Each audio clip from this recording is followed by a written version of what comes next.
on American female serial killers, we have Carol M. Bundy, who I have made at least one other video on. And as you may know by now, these take me a very long time, so if you can like, comment, share, copy link, let me know if this is on your For You page, anything to help me get views, I appreciate you to the fullest extent of the law.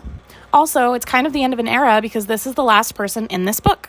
But don't worry, I have more books in my mailbox right now that I need to go grab. Okay, so Carol M. Bundy was born on August 26, 1942, and she lived until December 9th, 2003. She was an American serial killer along with her partner, Doug Clark. The two of them became collectively known as the Sunset Strip Killers after being convicted of a series of murders in Los Angeles during the late spring and early summer of 1980. Their victims were all young sex workers or runaways. Also, Carol Bundy has no relation to Ted Bundy that we know of. Carol Bundy had a troubled childhood as both of her parents were abusive alcoholics. Her mother died when she was young and her father sexually abused her starting at the age of 11. After her father remarried, he put her in various foster homes, and when she was 17 years old, she married a 56-year-old man. By the time Carol met Doug Clark at the age of 37, she had just escaped a third marriage to another abusive man by whom she had two young sons. She had an affair with her apartment block manager, part-time country singer Jack Murray, and attempted to bribe Murray's wife into leaving him. After his wife compelled him to evict Bundy from the block, Bundy continued to show up regularly to venues where he was singing, and it was at one of these venues, a bar called Little Nashville, where she first met Clark in 1980. Clark soon moved in with Bundy, where he found that they both shared dark sexual fantasies. Clark began bringing prostitutes back to the couple's apartment to have threesomes, and then, when he took an interest in their 11-year-old neighbor, Bundy helped him lure the girl into posing for pornographic photos. Clark quickly escalated from pedophilia, talking about how much he would like to kill a girl during sex, and persuaded Bundy to purchase 2 automatic pistols for him to use. One night during June of 1980, Clark came home and told Bundy about 2 teenagers, Gina Naranjo and Cynthia Chandler, whom he had murdered after picking them up on the Sunset Strip. He continued killing people, and Bundy ended up killing Jack Murray after he became suspicious about the things that her and Clark were doing. The girl was sentenced to 52 years in prison and died on December 9th, 2003 of heart failure in prison.